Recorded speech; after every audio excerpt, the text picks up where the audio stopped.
আজকে আমি ছোলা মাখবো। 2-3 দিন ছোলাগুলো ভিজিয়ে রেখেছিলাম, অঙ্কুর খুব একটা বেরায়নি দেখতে পাচ্ছি, আর দরকার নেই, এইভাবেই মেখে ফেলবো। ছোলা ভীষণ ভালো লাগে খেতে, ট্রেনে উঠলে তো ছোলা খাবোই। আর ছোলার মধ্যে কী কী দেবো বলো তো? ছোলা নিয়ে নিয়েছি, আর দেবো হচ্ছে হলো শসা, আর তার সাথে দেবো হচ্ছে হলো পেঁয়াজ, আর কিছুটা লঙ্কা দেখো কুচিয়ে রেখে দিয়েছি, আর একটা লঙ্কা রেখেছি যেটা ডলে দেবো। আর এর মধ্যে দেবো হচ্ছে হলো জিরে আর ধনে ভেজে রেখেছিলাম, সেইটা দিয়ে দেবো।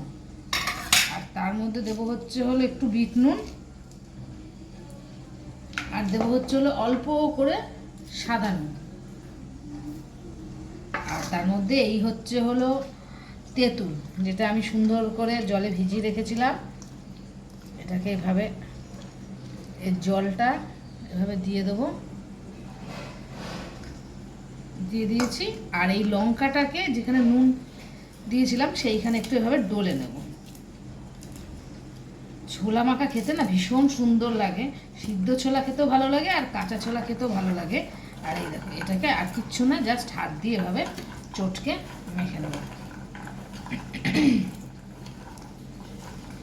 কেউ লেবুও দিতে পারে, আমার বাড়িতে লেবু নেই, আমি তাই তেঁতুল দিয়ে দিলাম।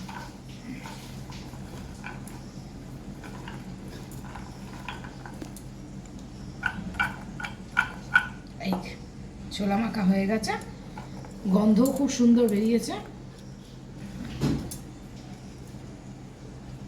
একটু খেয়ে দেখি এবার কেমন হয়েছে খেতে।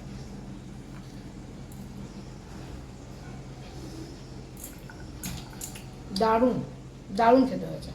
মাঝে মাঝে না খেতে দারুণ লাগে বাড়িতে বানিয়ে।